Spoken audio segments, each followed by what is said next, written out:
Well, hello everybody, and welcome back to the Hilltop Pillbox here in Abbotsford, British Columbia, Canada. And here we are on turn 3. This is turn 3.2, so the Comintern of round 3. And we have been making a couple minor errors here and there with the rules, and the three of us are just getting into version 3 here, and there's some little things that we're forgetting to do, and I have the easiest part of it because I've just got Comintern and the other fellows have got some major stuff to deal with. But we accidentally moved our militia for China. I moved mine to take Sichuan, and the turn before is take Shantung, and then on this turn Jinx moved his two militia to support his attack into Shantung. That was for turn 2. And they can't move. What's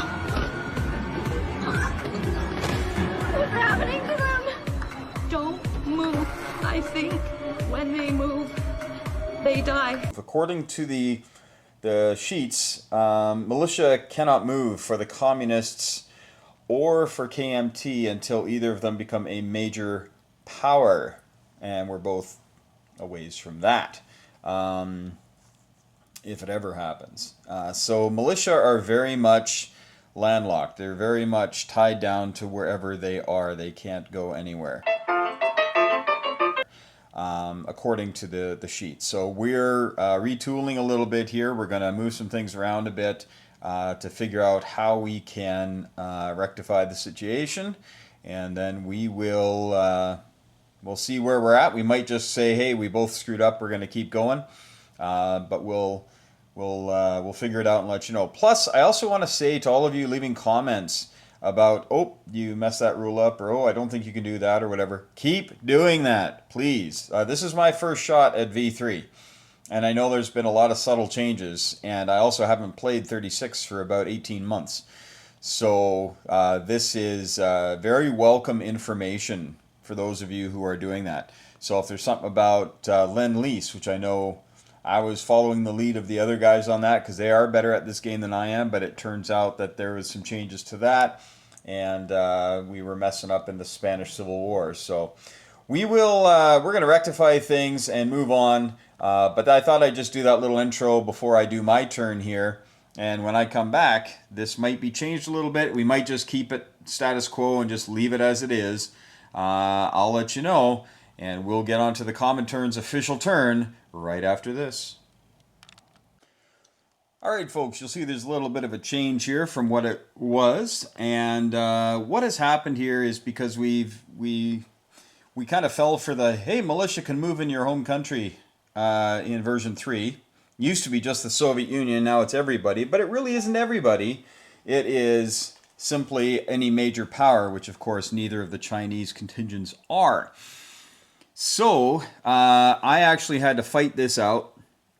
I just recorded it on my phone and kind of sent it live time to the other guys. And so I took Sichuan. There's just a militia in there that had previously moved to here, but since militia can't move, I would have had to fight for this, and I couldn't have obviously moved my militia in. So I fought, got oddly enough, a couple of ones with my mountain infantry. Go figure. Could probably use those later on. Which would have then allowed me to roll for Yunnan, because now it's adjacent to a CCP territory. All right, that was the big clincher. So that's what we've decided to do for that. Shantung has kind of gone back and forth a couple of times. We've each lost one unit, and it's something that we both said, you know what, we're just going to carry on, move forward, and just from now on do it properly, because we're kind of back to status quo here. Obviously, I'm not going in there again, so we'll just leave it as is. That's pretty much it, though. We'll let you know how the rest of the turn goes right after this. Okay, so as I said before, folks, we will make mistakes as we go on. That's what happens with many YouTube games, and there are adjustments, especially when you go from one version to another, or in my case, from an entirely different set of rules, map, units, all the rest. Because I've been playing a lot of BBR and some Anniversary, some Europe, some zombies, pretty much everything. And then I jump into 36, and we took a few things for granted, and moving forward, we are going to be poring over the notes and making sure that we're doing things right. Yeah, again, let us know when you see something that looks incorrect. Now, we've had some people put some notes on our videos that actually we were correct and they were mistaken, so they get a chance to get a little bit of education as well, which is fantastic. The more everybody learns about this great game, the better we are all for it. Wrong!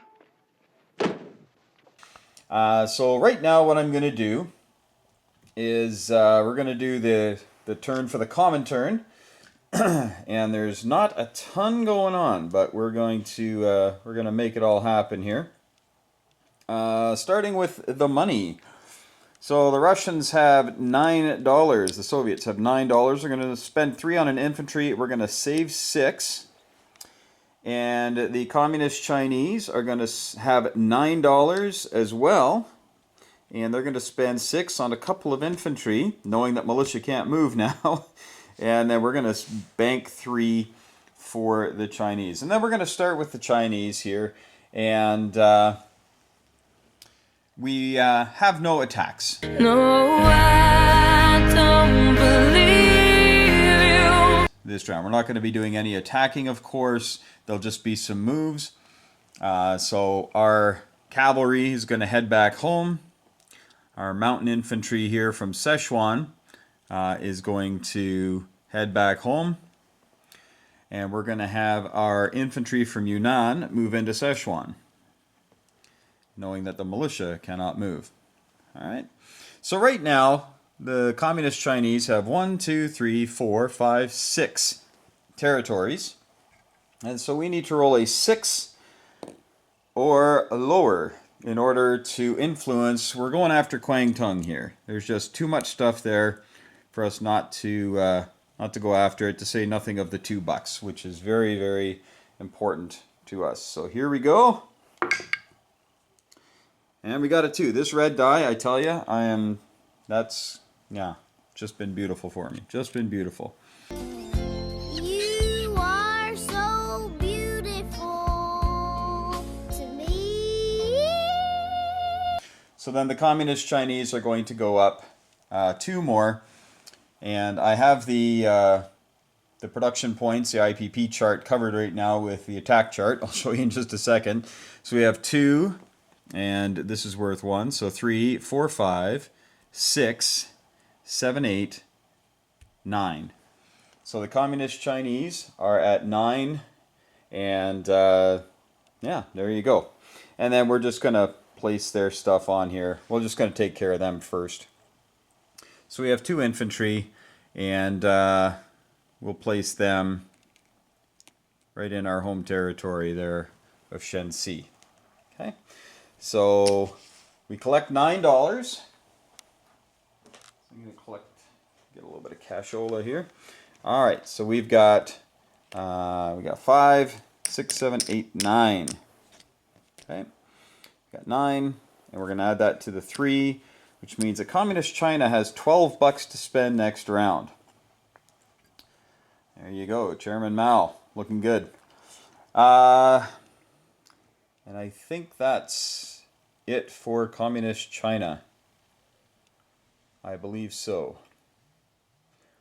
And just gonna pause you here. I'm getting notes from the guys. Just a second. Okay, it was just the boys asking about how this is all going here, and so I have told them. Harry, I took care of it. So we are moving on here. I think we were talking about the Soviets. Lend-leasing a single infantry and saving 6. And that's it for that. Okay, so no attacks, of course, but we do have one major move here. So with the Soviet Union, they've got this special thing called the Northern Route. And despite all those flat earthers out there, this sucker's round. She's around the back of my head. She's flat like your head. So we're going to be moving from C-Zone 7. We can move 1 unit per turn, and it can go to C-Zone 6 or C-Zone 5. Well, we're going to head out to sea zone 5 because, you know, one extra spot is cool. And I've got a major port there as well. So there it is. So a Soviet sub has moved out there. We also, some people were talking about the Tanutava militia that I had moved into Novosibirsk just for kicks. He can't actually move, so we're going to put him back. All right, so if you're wondering, he's back there. The Barachin infantry is going to move into Chita.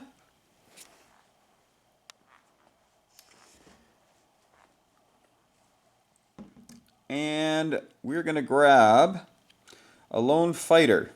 And this fighter is going to move, and it can move 5 spaces. So it's going to go 1, 2, 3, and that's about as far as we want to take it. All right, guess where he's going. All right, so that is that for the Soviets. And anybody wondering, it's a big map. 32 square feet. I know some people have the 50 square foot one, but I just don't have the space for that. As you can see, it's pretty tight in here already. This jail is so crowded that the guards tell me every single step is used as a place to sleep. All right, and then we are going to, everybody else, there's no more movements going on, so everything's going to stay the same. But our Lend-Lease of $3, and he's going to get Lend-Leased all the way over to Catalonia. Okay, now that happens actually at the end of the round, but I'm just going to put him there now because we're here. And we are going to be doing an attack into Murcia, Valencia. And we're going to be using our medium bomber, our 2 fighters, and a cavalry versus a cavalry here.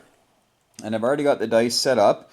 So we have 1 cavalry at 3. It doesn't lose its ability in mountains.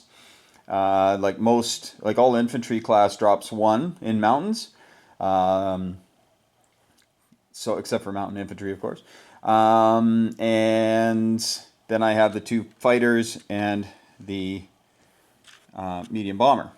And then the cavalry will defend at a 2. Okay. So I had all these dice raring to go. What did I do with them? Oh, I think I had them out for... I got to roll for the technology as well. All right. So here we go. I got the wrong colors of things. Here we go. All right. So here's the roll. Okay. So the cavalry got a hit for me, as did a couple of the planes. So now he has a roll back at 2. I'm really taking a chance here because if he gets a hit, I don't get the territory, and that's not good. Okay. He didn't get a hit, thankfully. All right. So we're going to remove that. Not worth anything, of course, but it is important to keep that territory in the hands of the freedom-loving Republicans. There we go. So we're going to do that. And then this infantry here from Catalonia is just going to move into Madrid. So Madrid now has 4 infantry, 2 fighters, and a medium bomber. Let's zoom in a bit. We have a cavalry in Murcia, Valencia, and Catalonia has the Lend-Lease infantry. This is the Republican fleet is going to move up to 33. Okay, so the Republican fleet is now off the coast here in 33. Because the white ships up here are his nationalist fleet scampering for German port, no doubt. And I could chase him a little further, I guess. But he's 1 step ahead, so don't think I can catch him. Well, you know what? What the heck? Let's put the pressure on. All right, so we're going to move this whole fleet up here into 24. Now, these aren't all coastal. It's only the sub, but I'm just going to put them up there. So the Republican fleet is now in Sea Zone 24 with the big British fleet with a Canadian transport. Okay, hopefully that makes sense to everybody. All right, the last thing I'm going to do then is the Soviet tech rolls. We've got 3 because we have 3 major factories. And we've already got advanced artillery as far as we can take it, so we're going to roll for some other stuff. So we're going for radar, wartime economy, and improved factories. Okay. Now the radars, It's going to be a 7. I think they're all 7s. Yeah, they're all 7s. Okay. So 7s all around. And we'll just roll them up here and see what we see. 7 or higher. Okay, so that red dice just loves doing the low thing. I don't know. But the green and the yellow both move up 1. So my wartime economy moves up. And I join everybody else who's gotten it. And my improved factories move up. But I did not get anything. No love for the radar. Radar, you have anything for me? Do I? Hi, Radar. Do I have a... Did I get a letter? Oh, no, I don't think so. But if I may say, that's a very nice towel you're wearing, Lieutenant. Look at this, you dodo. You stand here talking to yourself. But that's pretty good. 2 out of 3. We're happy with that. All right, so the Soviet Union is going to collect its... I guess I can move this now. Panzer King's got the perfect setup. He's got this all magnetized and up on his wall. I do not have such a beast. The commies are up to 9 now, and the Soviets are still at 8. So the Soviet Union gaining $8. All right, so we will add that to the 6. Meaning we have $14 now for the Soviets next round. And we have 5, 6, 7, 8, 9, 10, 11, 12 for the Communist Chinese. So there you have it, folks. Again, we're sorry for the hiccups on some of the rules. We are going to do our best. And yes, again, please let us know when you see stuff that seems untoward. And we will look at it. Sometimes you're right, sometimes you're not. But that's okay. We can all learn together. Remember, I'm pulling for you. We're all in this together. And it'll be interesting to see how things move forward here. The Communist Chinese are a beast, for sure. But now that we know the militia can't move inside the home country, that means that a lot of their strength is pretty tied up. Not able to really do much. All right, well, thanks so much for watching, folks. And I'm going to pass the torch over to Panzer King and the Japanese. And we'll see what goes on here. They have a lot of stuff going on, a lot of power. And we'll see where they're going to aim it, if anywhere. Still kind of a peaceful place. They're building up their factories and having fun with that. But you head over to Panzer King's channel. You head over to Fortress Jinx. And make sure you check them out. I'm putting links in the description. Make sure you head over there. Subscribe, folks. Subscribe so you get the notification. Smash that notification button and the like button. And just let them know that you're out there and that you're appreciating this. This is a lot of work, folks. This isn't like a typical YouTube war where you have maybe 3 or 4 people per side. And, you don't have to worry about things. I mean... There is so much to this game, and there are only 3 of us playing the entire game. And it's a lot of work, a lot of back and forth, and the main goal of this is to entertain you, educate you, inform you, and win or lose, we just want to make sure that we are helping everybody learn the game better, and when we do have our little mistakes, we want to clear them up as soon as we can. If you screw up, especially if you know you do, and you decide that you're not going to do anything about it, so it's conscious and deliberate, then look the hell out. You are in serious trouble. So thanks again for your help, folks. We will see you shortly when we get to turn 4. But for right now, here comes the Japanese.